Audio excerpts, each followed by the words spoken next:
So I'm going to signal to the right nice and early as I approach this vehicle here. And I'm going to slow down, keeping my car parallel with this cab here. Once I get his left taillight into the corner of my window there, I pause.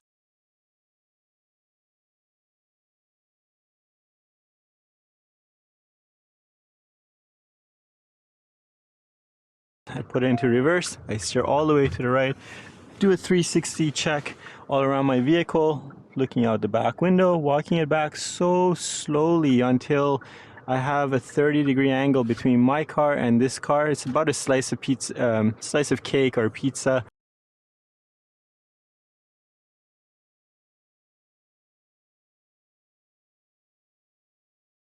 We'll straighten out back to center.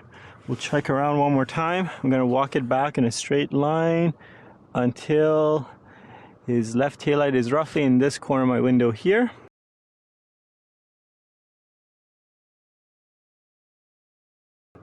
And I'm going to start with a quarter steer to the left, check around, and I'm going to roll in a little bit on this first quarter, looking into the side mirror as well as looking out the back window. It's about here where I feel like, you know what, this isn't going to get the job done. Look how slow I'm moving in to figure that out. And I'm going, you know what, maybe I need one more quarter here. Let me check again, roll a little bit on this new quarter. I'm going to pause.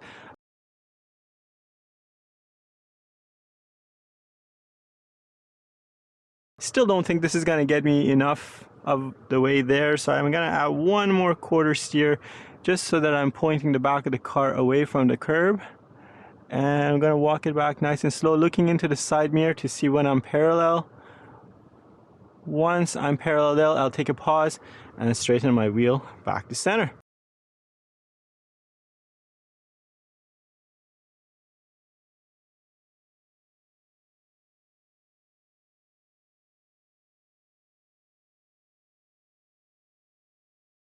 And so you can see we're a more reasonable space away from that vehicle, and we're a pretty good distance from the curb there. So I'll do one more parallel park for good measure.